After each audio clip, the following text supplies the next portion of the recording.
Our babysitter heard glass breaking upstairs and said, "The cat probably knocked something over. Stay down here." But then we heard footsteps that were too heavy to be a cat. The glass broke at 8:30 on a Friday night while my sister Mia and I were watching a movie in the living room with our babysitter Courtney. My parents had gone to their anniversary dinner at a restaurant downtown, dressed up and excited for their first night out in months. They'd left at 6, kissing us goodbye and reminding Courtney that we had to be in bed by 9. Courtney was 19, a college sophomore who'd been babysitting us for almost a year. My parents loved her because she was responsible and mature, always on time and never on her phone. Mia adored her because Courtney played games and did crafts and let us stay up 15 minutes past bedtime. I was 11 and thought I was too old for a babysitter, but I liked Courtney well enough. She treated me less like a little kid and more like a helper, asking my opinion on what movie to watch and letting me make popcorn in the microwave. The sound of breaking glass came from directly above us, from the area of my parents' bedroom. It was loud and distinct, the unmistakable crash of something shattering. Mia grabbed my arm and Courtney muted the television. We all sat frozen, listening. Our cat Whiskers was supposedly upstairs sleeping on my bed, but the sound had been too violent to be a knocked-over water glass. Courtney stood up and walked to the bottom of the stairs, looking up toward the second floor. The upstairs hallway was dark because we'd turned off all the lights except the ones in the living room and kitchen. She called out Whiskers' name twice, but the cat didn't appear. I told her that didn't sound like Whiskers, that our cat was small and couldn't make that much noise. Courtney turned back to us with this reassuring smile that felt forced. "Cats are clumsy. He probably jumped up on something and knocked it off. Your parents are going to be so mad at him." She walked back to the couch and sat down, reaching for the remote to unmute the movie. Mia asked if she was going to check what broke and Courtney said she would after the movie ended, that there was no point going up there now and scaring Whiskers more. She said cats got freaked out when they broke things and it was better to let him calm down first. I remember thinking that logic didn't make sense because usually when Whiskers knocked something over, he came running downstairs immediately afterward, startled by the noise he'd made. But Courtney was the adult and the person in charge, and I'd been taught to listen to babysitters the same way I listened to teachers and parents. We went back to watching the movie, but I couldn't focus anymore. My attention kept drifting to the ceiling, to the dark upstairs hallway I could see from my position on the couch. The house felt different suddenly, the air heavier and charged with something I couldn't name. Mia had moved closer to me on the couch, tucking herself against my side. She was 7 and scared more easily than I was, and I could feel her tensing every time the house made its normal settling noises. About 5 minutes after the glass broke, we heard footsteps. They came from the same area as the breaking glass, slow and deliberate. Definitely not cat paws on hardwood floor. These were heavy footfalls, the kind that made the old floorboards creak. Courtney heard them too because she went still, her hand frozen halfway to the popcorn bowl. The footsteps moved from my parents' room toward the hallway, then stopped. Mia whispered that someone was upstairs and Courtney shushed her quickly. I asked if we should call my parents and Courtney said no, that we'd just scare them for nothing. She stood up again and walked toward the stairs, and this time her confident posture was gone. Her shoulders were tight and she kept clasping and unclasping her hands. Courtney called up the stairs asking if anyone was there. The question felt stupid to me even then because if there was an intruder, why would they answer? But she stood there waiting for a response that didn't come. The house was completely silent now. No more footsteps, no sounds at all except the muted television and Mia's scared breathing. Courtney came back to the couch and told us very firmly to stay exactly where we were, not to move or make noise. She said she was going upstairs for just a minute to check on things, and we needed to be brave girls and wait for her. Mia grabbed Courtney's hand and begged her not to go, said we should all leave the house together and call the police from outside. Courtney pulled her hand away gently and said that was silly, that we couldn't just run outside in the cold over a broken glass and some creaky floorboards. She'd worked herself back into that reassuring babysitter mode, her voice bright and confident even though her hands were shaking. She promised she'd be right back and reminded us not to leave the living room. We watched Courtney climb the stairs and disappear into the dark hallway upstairs. I counted her footsteps, 14 steps up and then the sound of her walking across the landing. She called out again, her voice trying to sound brave but cracking slightly. She said if someone was playing a prank, it wasn't funny and they needed to show themselves right now. Then everything went quiet for what felt like forever, but was probably only 30 seconds. Mia was crying silently next to me, tears running down her face while she chewed on her thumbnail. I remember putting my arm around her and telling her it was okay, that Courtney would come back any second and everything would be fine. I was lying because I didn't feel fine at all. Every instinct I had was screaming that something was very wrong, that we shouldn't be sitting on this couch waiting. But Courtney had told us to stay and I'd been raised to be an obedient kid who followed instructions from adults, even when those adults were 19-year-old babysitters who were making terrible decisions. The scream came without warning, a high-pitched shriek of pure terror that cut off abruptly after 3 seconds. It was Courtney's voice, unmistakable and filled with a fear I'd never heard from an adult before. Then came the sounds of a struggle, thuds and crashes, furniture being knocked over, and Courtney yelling, "No, no, please!" Mia jumped up from the couch, but I grabbed her and pulled her back down, my heart hammering so hard I could feel it in my throat. We heard running footsteps, more struggling sounds, and then Courtney screamed my name. "Olivia, run! Take Mia and run!" Her voice was desperate and panicked, and then it was cut off again by a crash that shook the ceiling. Mia was sobbing now, full crying that she couldn't control, and I was trying to decide what to do. Courtney had told us to run, but she'd also told us to stay on the couch, and I was paralyzed by conflicting instructions and absolute terror. The sounds upstairs continued, dragging noises and heavy footsteps moving between rooms. Someone was definitely up there, someone who wasn't supposed to be, and they'd done something to Courtney. I finally made myself move, pulling Mia off the couch and toward the front door. My hands were shaking so badly I could barely grip the doorknob, and when I turned it, the door wouldn't open. It was locked. The deadbolt engaged from when Courtney had locked it after my parents left. We had one of those deadbolts that required a key from the inside, a security feature my dad had installed after a string of break-ins in our neighborhood the previous year. The key was supposed to hang on a hook by the door, but it wasn't there. I looked frantically for it, checking the small table by the entrance and the coat closet, but couldn't find it. Mia was pulling on my shirt, begging me to open the door, to get us out. I ran to the back door in the kitchen, pulling Mia behind me, but that door was also locked with a keyed deadbolt and no key in sight. The windows had security bars on the first floor, another of my dad's precautions. We were trapped inside with whoever was upstairs, all of his safety measures working against us. I grabbed the house phone from the kitchen wall and dialed 911 with trembling fingers. The dispatcher answered and I tried to explain what was happening, but my voice came out as a whisper because I was terrified the person upstairs would hear me. The dispatcher kept asking me to speak up and I kept saying as loudly as I dared that someone was in our house, that they'd hurt our babysitter, that my sister and I were trapped. The dispatcher told me to stay on the line, that police were being dispatched, and to find somewhere to hide immediately. I could hear sirens starting in the distance, but they sounded far away. Too far. Mia was clinging to me and crying so hard she was hyperventilating. The sounds upstairs had stopped completely, and that somehow felt worse than when we could hear the struggle. I didn't know if Courtney was okay or hurt or dead, didn't know where the intruder was or if they were coming downstairs next. The dispatcher kept talking to me, asking questions about where we were in the house and if I could see the intruder, but I could barely process her words through my panic. Then I heard the footsteps on the stairs, heavy and slow, coming down toward us. Not rushing, not running, just walking with this terrible casual pace. Mia screamed and I dropped the phone, leaving it dangling by its cord while I pulled her toward the only hiding place I could think of, the pantry in the kitchen. It was a walk-in pantry that my mom kept meticulously organized, shelves of canned goods and boxes of pasta and cereal. I shoved Mia inside and squeezed in behind her, pulling the door almost closed but leaving it open just a crack so we wouldn't be completely trapped. We crouched down behind bags of flour and rice, trying to make ourselves as small as possible. Through the crack in the door, I could see into the kitchen and part of the living room. The footsteps had reached the bottom of the stairs. I heard them move across the hardwood floor of the living room, heard them pause. Then a voice, male and rough, said, "I know you're down here. I heard you on the phone." The voice wasn't angry or aggressive, just matter of fact, which made it more terrifying. The footsteps started moving again, walking through the living room into the kitchen. From our hiding spot, I could see his legs and feet as he passed the pantry door. He was wearing work boots and dark jeans, nothing remarkable or identifying. He walked to the kitchen counter where I'd dropped the phone and I heard him pick it up, then disconnect the call. He stood there for a moment and I held my breath, squeezing Mia so tight she made a small noise of protest. The man started opening cabinets and drawers, methodically searching through them. He was looking for us but taking his time about it, confident that we couldn't escape. I thought about Courtney upstairs, about the struggle and her screams, and I didn't let myself imagine what had happened to her. The man opened the pantry door wide and Mia screamed. He looked down at us with this expression of mild surprise, as if he'd expected to find us but hadn't expected us to be so small and scared. He was maybe 35 or 40, average height and build, wearing a dark jacket and gloves. His face was unmemorable except for his eyes, which were cold and empty. He crouched down to our level and held out his hand in this grotesque parody of friendliness. "Come on out. I'm not going to hurt you." His voice was calm and reasonable, the tone someone might use to coax a frightened dog out from under a porch. Everything in my body was screaming at me not to trust him, not to move, but he wasn't giving us a choice. He reached in and grabbed Mia's arm, pulling her out of the pantry despite her screaming and kicking. I launched myself at him without thinking, hitting and scratching at his face and arms. He threw me off easily and I hit the kitchen floor hard enough to knock the wind out of me.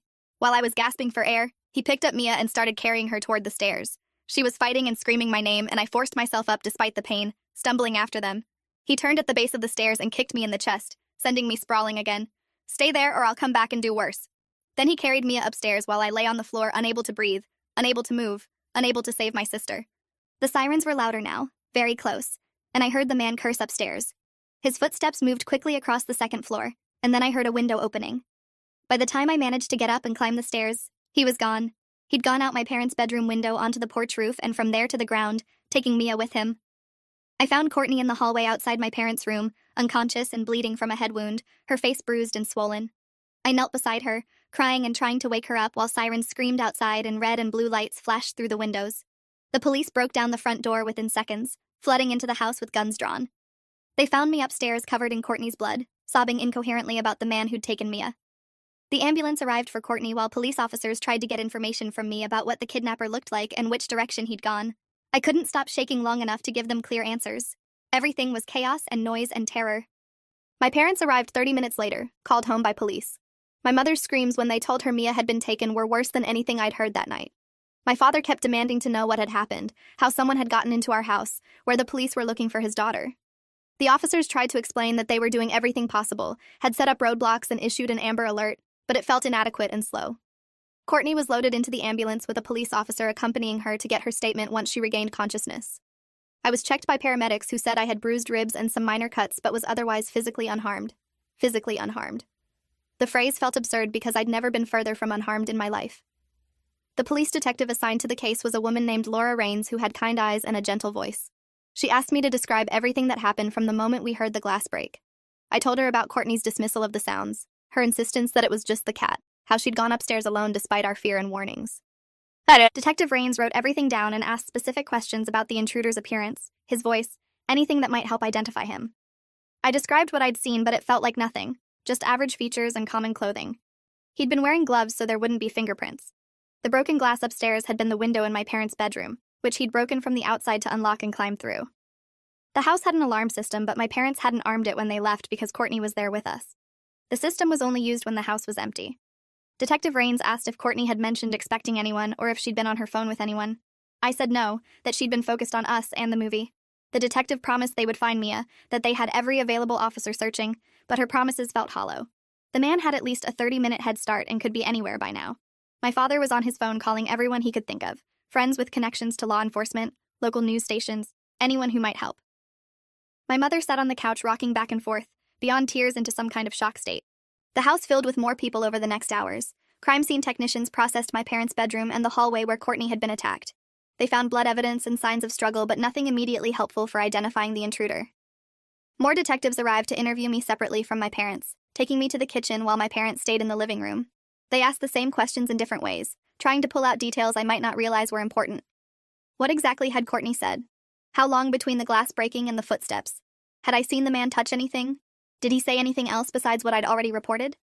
I answered everything as best as I could, but felt increasingly useless. None of my observations seemed to matter because they didn't bring Mia back.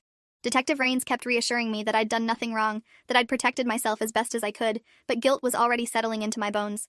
I'd hidden in the pantry while my baby sister was taken. I'd obeyed when Courtney told us to stay downstairs instead of running immediately. I'd been too scared and too obedient, and now Mia was gone. News crews arrived and were kept behind police barriers at the end of our street, but we could see their camera lights and news vans multiplying. Detective Rains said media attention might help, that someone might see Mia and call in a tip. My father agreed to do a press conference, standing in front of the cameras with my mother beside him, both of them pleading for anyone with information to come forward and begging whoever had Mia to let her go. The footage played on every local station and then got picked up nationally. My sister's face was everywhere, her school photo from earlier that year showing her gap-toothed smile and hopeful eyes. The Amber Alert description went out to millions of phones. The man was described as white, average build, 30s to 40s, wearing dark clothing. It was hopelessly generic. Thousands of men fit that description. Courtney regained consciousness in the hospital around midnight and gave her statement to the detective who'd accompanied her. The police came back with that information an hour later. Courtney had been upstairs and opened my parents' bedroom door to find the intruder going through my mother's jewelry box. He'd attacked her immediately, hitting her hard enough to knock her down, then continuing to beat her when she tried to fight back. She'd screamed for us to run before he'd hit her in the head with something, probably my father's bedside lamp, which was found broken on the floor, and she'd lost consciousness. She hadn't gotten a clear look at his face and couldn't add anything to the description I'd already given. The police asked my parents detailed questions about who might have targeted our family. Did they have enemies? Business disputes? Angry former employees? Had anyone been acting strangely or showing too much interest in our routines? My father owned a small accounting firm and my mother was a real estate agent. They were solidly middle class, not wealthy enough to be obvious kidnapping targets. Neither of them could think of anyone who'd want to hurt us. Detective Rains suggested this might not have been personal at all, that the man might have been attempting a burglary and taken Mia impulsively when he was interrupted. But that didn't explain why he'd taken her instead of just running when the police were coming. I sat in the kitchen listening to these theories, and none of them mattered because Mia was still gone. The hours dragged into dawn with no breaks in the case. Police had searched the immediate area and found no trace of Mia or her abductor. Roadblocks had stopped and checked hundreds of vehicles but found nothing. Every lead called into the tip line had been investigated and discarded. By morning, it felt like the trail had gone completely cold. The first 48 hours after a child's abduction are critical. That's what the FBI agent who arrived on Saturday morning told us. After that, the chances of finding them alive dropped dramatically. Agent Thomas Kruger was in his 50s with gray hair and a weathered face that had seen too many tragedies. He took over coordination of the search, bringing in additional resources and expertise. He had my parents go through everything again, every detail of their lives, looking for any angle that might explain why Mia had been taken. He had me recount my story multiple times, pushing for details I might have forgotten or dismissed. What hand had the man used to open the pantry door? Had his voice had any accent? Had I heard any vehicles outside? I tried so hard to remember everything perfectly, but trauma had made my memories unreliable. Some details were vivid while others were blank spaces my brain couldn't fill. The media attention intensified with national coverage now. Talk shows discussed our case. Social media exploded with theories and accusations. Some people blamed my parents for going out and leaving us with a babysitter. Others blamed Courtney for not calling the police immediately when she heard suspicious sounds. Everyone had opinions and judgments, and none of it helped find Mia. Courtney was released from the hospital after 2 days and immediately descended into a guilt spiral that required psychiatric intervention. She couldn't stop apologizing, couldn't forgive herself for dismissing the warning signs and going upstairs alone. Her parents hired lawyers worried about potential liability, which added another layer of ugliness to the situation. My parents didn't blame her and told her so repeatedly, but Courtney couldn't accept their forgiveness. She dropped out of college and moved back in with her parents, unable to function. I wanted to hate her for her poor judgment but couldn't quite get there. She'd been a teenager herself, barely an adult, making bad decisions under pressure. But those bad decisions had cost my sister her freedom, and possibly her life. By the end of the first week, the intensive search started winding down. Police still worked the case, but with fewer resources allocated. The FBI maintained involvement, but Agent Kruger warned us that without new leads, there was only so much they could do. The news coverage shifted from constant updates to occasional follow-ups. Life was supposed to somehow continue even though our family was shattered. My parents were destroyed. My mother stopped eating and sleeping, spending every waking moment on social media and missing children websites, convinced she'd find some clue the police had missed. My father threw himself into organizing search parties and maintaining media attention, unable to accept that people were moving on from Mia's disappearance. I went back to school after 2 weeks and it was horrific. Everyone knew about Mia. Some kids were sympathetic, others were cruel in the way only middle schoolers can be. One girl asked if I felt bad for hiding while my sister was taken. A boy suggested my parents had probably sold Mia and staged the kidnapping.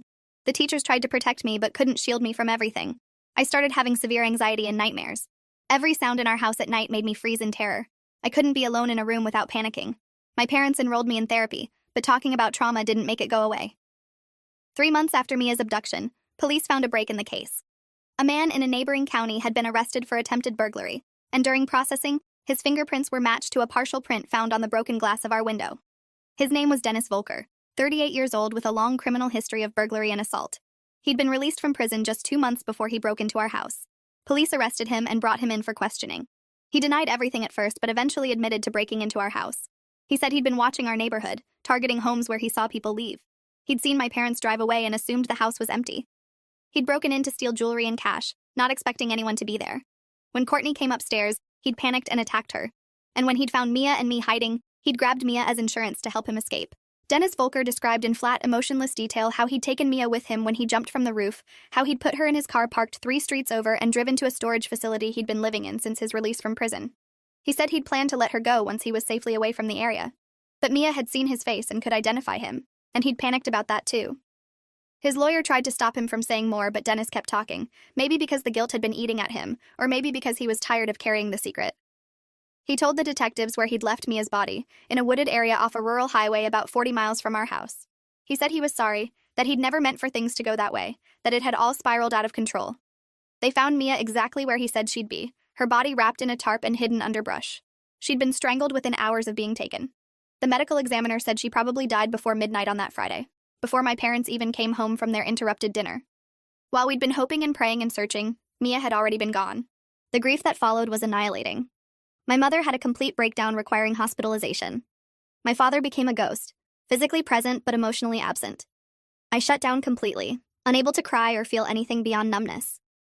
Mia's funeral was attended by hundreds of people, most of whom we didn't know. Strangers who'd followed our story in the news came to pay respects. The media coverage was intense and invasive, cameras trying to capture our pain for evening broadcasts. Dennis Volker's trial started 8 months after Mia's death. He'd pleaded not guilty despite his confession, his lawyers arguing the confession had been coerced. The prosecution had overwhelming evidence beyond the confession, including forensic evidence linking him to our house and to the storage facility. They had the fingerprint match and witnesses who'd seen his car near our neighborhood that night. The trial lasted 3 weeks, and I had to testify about what happened that night. Sitting in the courtroom looking at the man who'd taken my sister was surreal. He looked so ordinary, so unremarkable. Evil should look different, should be identifiable, but Dennis Volker could have been anyone. When the prosecutor asked me to point out the man who'd entered our house that night, my hand shook, raising to point at him. Dennis wouldn't look at me or my parents. He stared at the table in front of him through most of the trial. The defense tried to paint Dennis as a desperate man who'd made terrible mistakes, but wasn't a monster. They presented his difficult childhood, his struggles with addiction, his failed attempts at rehabilitation. They argued that Mia's death hadn't been premeditated, that it had been a panicked reaction from someone who was terrified of going back to prison. The prosecution countered that Dennis had had multiple chances to let Mia go and had instead chosen to kill her to protect himself. Agent Kruger testified about Dennis's criminal history and the predatory nature of his actions that night. Medical examiners testified about Mia's injuries and cause of death. Crime scene specialists presented all the evidence collected from our house. The jury deliberated for 6 hours and found Dennis Volker guilty of felony murder, kidnapping, burglary, and assault. The judge sentenced him to life in prison without possibility of parole. Dennis's mother sobbed in the courtroom. My mother showed no reaction at all, still too medicated and depressed to process what was happening. My father squeezed my hand so tight it hurt. Justice had been served, but it felt meaningless because Mia was still dead. The civil case against Courtney and her parents came later.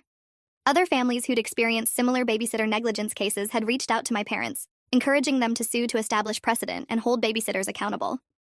My parents were reluctant at first, but eventually filed suit claiming Courtney's negligence had directly contributed to Mia's death and my trauma. The lawsuit argued that a reasonable person in Courtney's position would have called police immediately upon hearing glass break and suspicious footsteps instead of dismissing the sounds and investigating alone. That her failure to take the threat seriously had prevented us from escaping and had allowed Dennis Volker time to attack her and take Mia. Courtney's lawyers argued she'd been a victim too, that she'd been assaulted and traumatized, and that suing her was cruel. The legal battle dragged on for 2 years while I tried to rebuild some kind of normal life. I struggled through middle school and high school carrying trauma that set me apart from my peers. Other kids were worried about grades and social drama while I was having panic attacks in bathrooms and seeing therapists twice a week. My parents divorced when I was 15, unable to survive the grief and blame that poisoned their relationship. My mother never recovered mentally and lived in and out of treatment facilities. My father remarried eventually but kept an emotional distance from his new family, unable to risk that kind of pain again. The civil case was settled out of court when I was 16. Courtney's family's insurance paid a substantial sum that my father put in trust for me and donated the rest to missing children organizations. Courtney herself had attempted suicide twice during the legal proceedings and was institutionalized by the time of settlement. The money felt like blood money, compensation for my sister's life and my destroyed childhood. I graduated high school at 17 and immediately enrolled in the police academy, the youngest person in my class. Every single person who interviewed me asked why I wanted to be a cop, and I gave them the sanitized version about wanting to help people and serve my community. The real reason was that I needed to understand how systems failed the night Mia was taken, needed to be the person who didn't dismiss warning signs and who trusted instincts over convenience. I became obsessed with home security, personal safety, situational awareness. Everything I'd learned too late to save my sister became the foundation of who I was. I graduated from the academy at 19 and worked patrol for 3 years before transferring to the Crimes Against Children unit. That's where I belonged, working cases involving endangered kids, missing children, and domestic situations where kids were at risk. I became known as someone who took every call seriously, who investigated every concern no matter how small it seemed. Other officers sometimes thought I was overly cautious or paranoid, but I didn't care. I'd rather check out 100 false alarms than miss one real emergency. My captain understood because he knew my history. Everyone in the department knew why I worked the way I did. By the time I was 27, I'd worked dozens of cases and helped recover multiple missing children. Not all of them came home alive, but more survived because I'd responded fast and thoroughly. I taught safety classes for parents and teens about recognizing danger and trusting instincts. I lectured at the academy about the importance of taking every call seriously, of not letting assumptions override protocols. I told Mia's story over and over, stripping away my privacy to make sure other officers understood the stakes. Every child I helped recover felt like partial atonement for the sister I couldn't save. My therapist said I was trying to undo the past through present action, and she was probably right. But it was the only way I knew how to survive the guilt. When I was 31, I responded to a call from a frantic mother whose children were home with a babysitter who wasn't answering the phone. The mother said her security camera showed the front door standing open and no movement inside the house for 20 minutes. Other officers might have classified it as a low-priority wellness check, but I heard the panic in that mother's voice and remembered my own parents receiving similar news. I broke protocol and went in without backup, weapon drawn and heart pounding. I found the babysitter unconscious in the kitchen and 2 children, ages 8 and 6, hiding in a bedroom closet. A back window was broken and the house had been ransacked. The intruder was gone but had clearly been searching for valuables when the babysitter interrupted him. She'd been hit on the head and knocked out but was alive. The children were terrified but unharmed because they'd heard the confrontation and hidden immediately. They'd stayed in that closet for 30 minutes, too scared to come out even after the intruder left. I stayed with them until their parents arrived, and the mother hugged me so tightly I could barely breathe. That night, I cried for the first time in years, finally releasing some of the weight I'd been carrying. Those children were safe because I'd taken the call seriously and responded immediately. That's what Courtney should have done but didn't. That's what I'll spend the rest of my career doing, taking every threat seriously, trusting instincts, and responding before it's too late. Mia never got a second chance, but every child I help recover is a testament to her memory and a promise that her death meant something. 23 years after I lost my sister, I teach child safety courses and train new officers in threat assessment. The story of the babysitter who said the cat knocked something over continues to save lives by teaching people that authority figures can be wrong, that instincts matter, and that seconds of response time can mean the difference between tragedy and survival. I carry Mia with me every day, and she'll never be forgotten. Thanks for watching till the end. Make sure to subscribe and like to not miss the next story.